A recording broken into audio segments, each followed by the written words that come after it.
আজকের ভিডিওতে এনেছি সাহিত্যের সামগ্রী থেকে একটি কোশ্চেনটি ব্রড কোশ্চেন। ভিডিওটি পজ করে তোমরা কোশ্চেনটি প্রথমে লিখে নাও। আজকের প্রশ্ন, রচনার মধ্যেই লেখক যথার্থ রূপে বাঁচিয়া থাকে, ভাবের মধ্যে নহে, বিষয়ের মধ্যে নহে, এ কথার যথার্থ আলোচনা করো। ভিডিওটি পজ করে প্রশ্নটি লিখে নাও। উত্তর,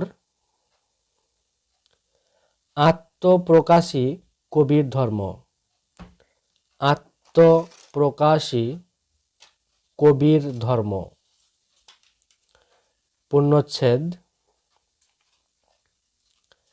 নীরব কবিত্ব, নীরব কবিত্ব ক বয়ে হস্যইকার তয়ে বয়ে, নীরব কবিত্ব। নীরব কবিত্ব কথাটি সিঙ্গেল ইনভার্টেড কমার মধ্যে থাকবে। এবং আত্মগত ভাবোচ্ছ্বাস, আত্মগত ভাবোচ্ছ্বাস ভয়ে আকার বয়ে ওকার চয়ে ছয়ে বয়ে আকার দন্তেস। আত্মগত ভাবোচ্ছ্বাস কথাটি সিঙ্গেল ইনভার্টেড কমার মধ্যে থাকবে। এই কথাগুলি অর্থহীন। পূর্ণচ্ছেদ, কবির মনোগত ইচ্ছা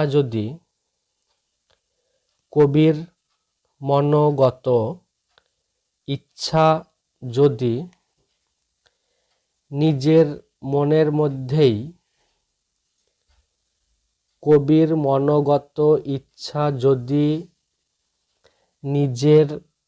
মনের মধ্যেই গোপনে লুকিয়ে থাকে, তা অপরের পক্ষে তা জানা সম্ভব নয়।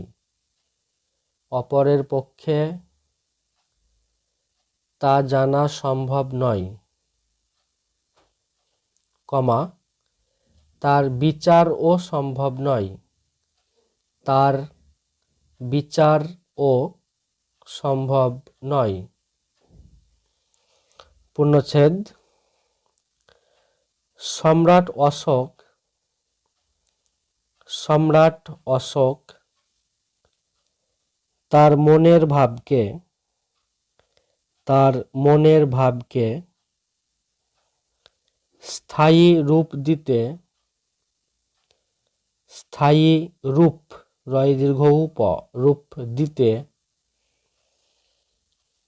পাথরের গায়ে খোদাই করে গেছেন। পূর্ণচ্ছেদ, চিত্রশিল্পী,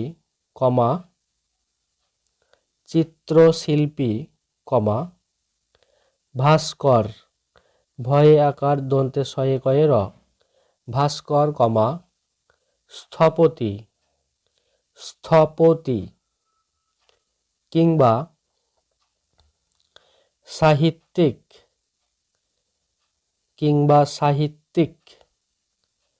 প্রত্যেকেই নিজের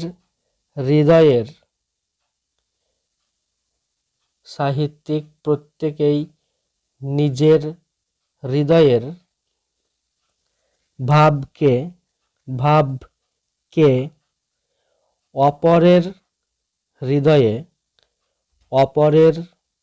হৃদয়ে সঞ্চারিত করে অমরতা লাভ করতে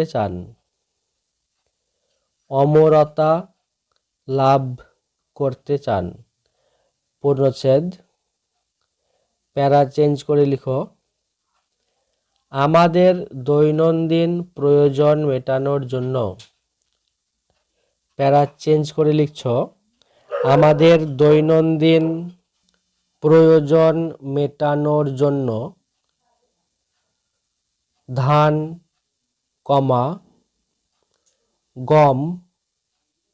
গম, যবের বীজ বুনি। অন্ত্যেজ বয়ে একার যবের বীজ বুনি,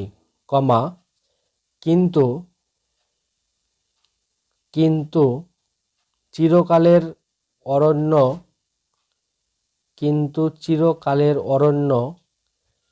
সৃষ্টির জন্য বনস্পতির বীজ সন্ধান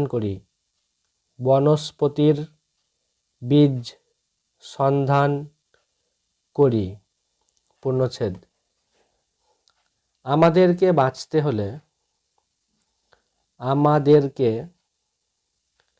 বাঁচতে হলে জ্ঞানের প্রয়োজন।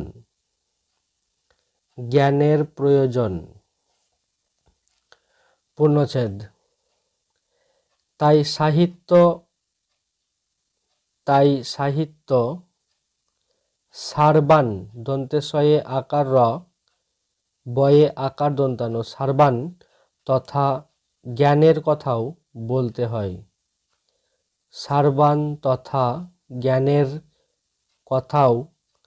বলতে হয়। পূর্ণচ্ছেদ।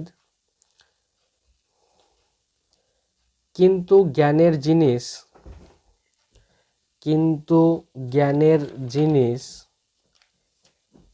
একবার জানলেই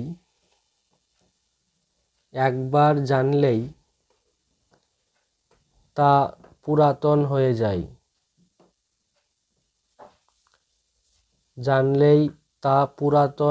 যায়, তার প্রয়োজন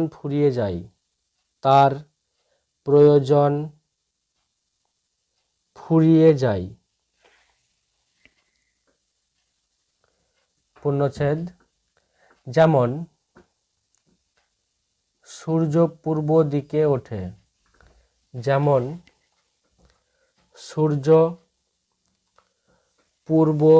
দিকে ওঠে, এই জ্ঞানের কথা একবার জানাই যথেষ্ট,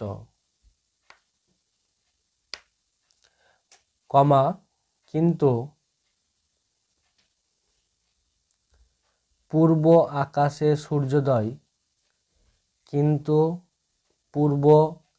আকাশে সূর্যোদয় জিনিস নয়, ভাবের জিনিস।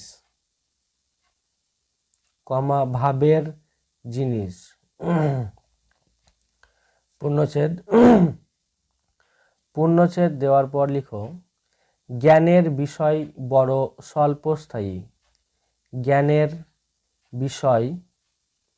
বড় স্বল্পস্থায়ী।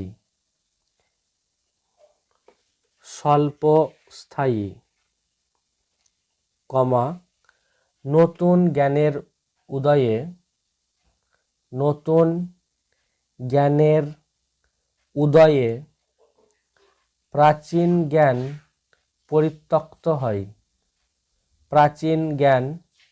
পরিত্যক্ত হয়, কিন্তু ভাবের বিষয়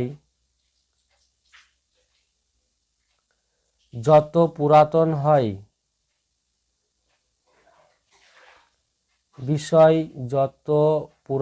হয়, ততই তার গভীরতা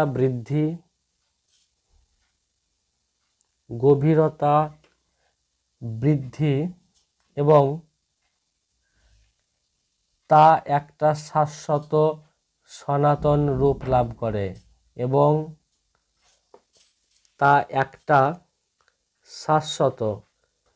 তালবিস এ বয়ে আকার, তালবিস ত শাশ্বত, সনাতন রূপ লাভ করে।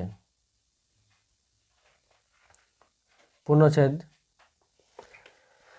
প্যারা চেঞ্জ করো, প্যারা চেঞ্জ করে লিখতে শুরু করো। ভাবের সাহিত্যকে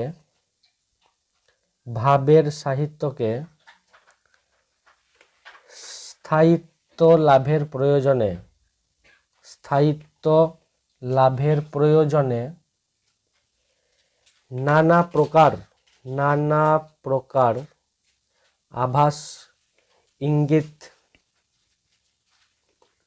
আভাস ইঙ্গিত বা ছলাকলার সাহায্য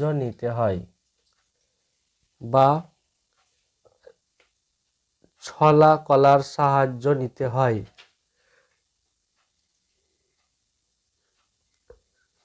পূর্ণচ্ছেদ, জ্ঞানের বিষয়কে যতজন যত রকম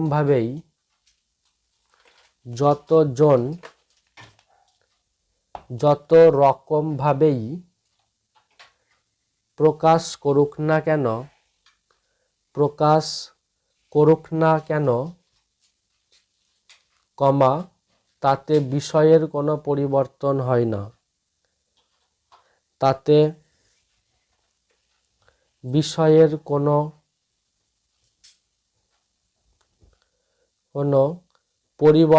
হয় না। পূর্ণচ্ছেদের পর লিখো, কোনো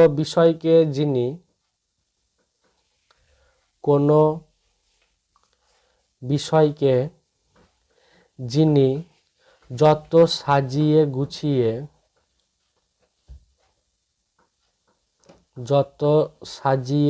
গুছিয়ে হৃদয়গ্রাহী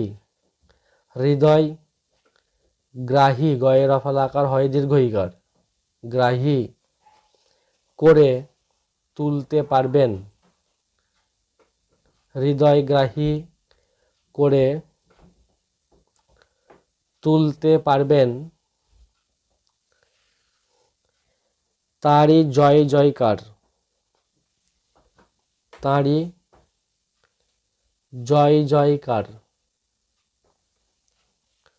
পূর্ণচ্ছেদ, প্যারা চেঞ্জ করতে হবে। এবার প্যারা চেঞ্জ করে লিখো, ভাবের বিষয়,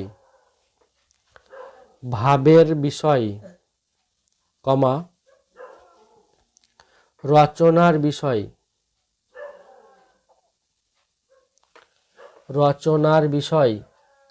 কিংবা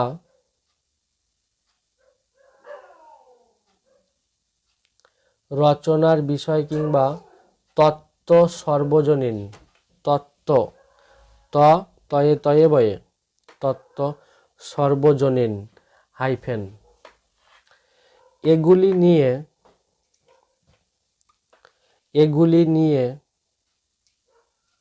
যে কেউ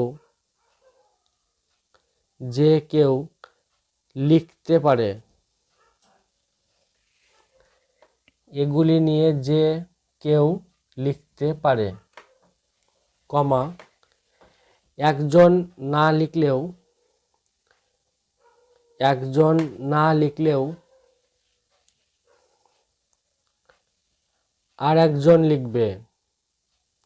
আর একজন লিখবে,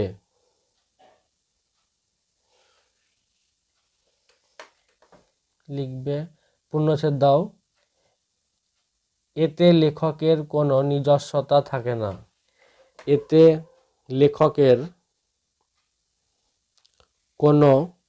নিজস্বতা থাকে না। দন্তানয় হস্যই বর্গীর জ, দন্তে শয়ে বয়ে তয়ে আকার, নিজস্বতা থাকে না। পূর্ণচ্ছেদ, বাইরের জগৎ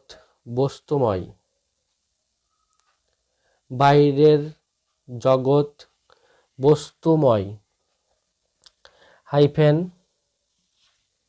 10 জন আলোকচিত্রী 10 জন আলোকচিত্রী চয়ে হ্রস্ব ই তয়ে রফলা দীর্ঘ ই। চিত্রী এক জায়গায় দাঁড়িয়ে একই দৃশ্যের চিত্ত চয়ে হ্রস্ব ই তয়ে রফলা চিত্র গ্রহণ করলে তাদের মধ্যে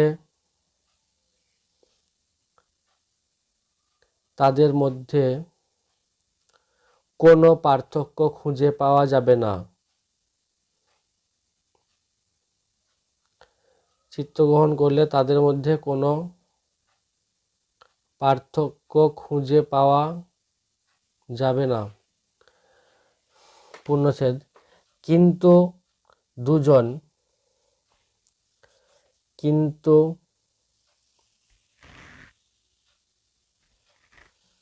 দুজন চিত্রশিল্পী যদি একই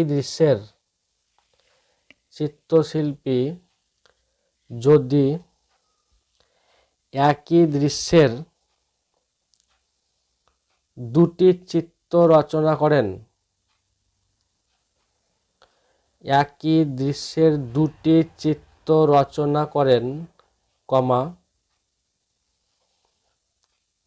তবে তাদের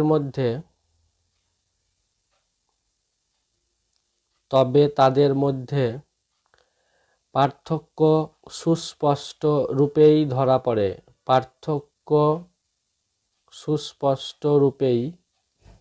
ধরা পড়ে।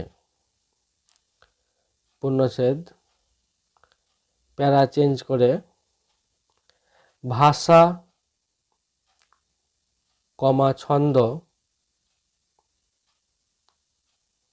ছন্দর পর কমা, অলঙ্কারাদি অ, ল, ইংয়ে কয়ে আকার, রয়ে আকার, দয়ে দীর্ঘ ই। অলঙ্কারাদি বিভিন্ন উপকরণের অপরের মিল নেই। পূর্ণচ্ছেদ যেমন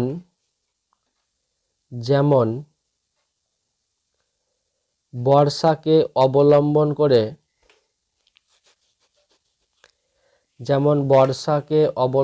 করে কত শত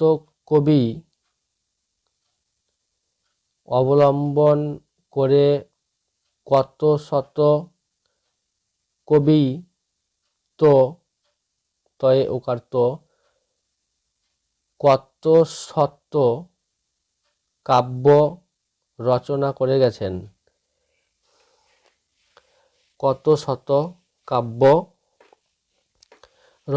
করে গেছেন, তবু এই প্রসঙ্গে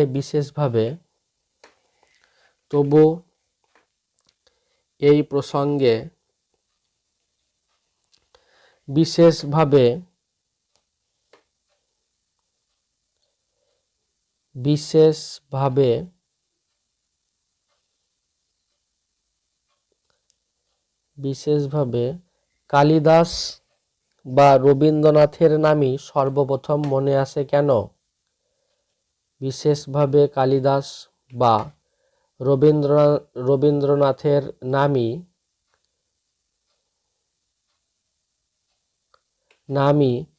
সর্বপ্রথম মনে আসে কেন?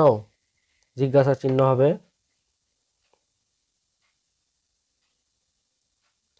নিশ্চয়ই তা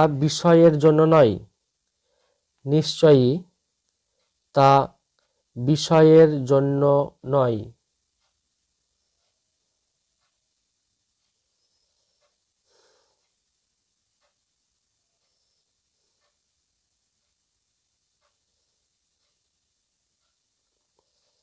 বিশেষভাবে কালিদাস বা রবীন্দ্রনাথের নামই সর্বপ্রথম মনে আসে কেন? জিজ্ঞাসা চিহ্ন।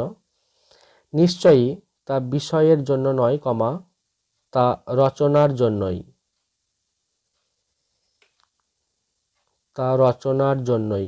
পূর্ণচ্ছেদ। এই জন্যই বলা হয়েছে যে, এই জন্যই বলা হয়েছে যে লেখক তাঁর রচনার মধ্যেই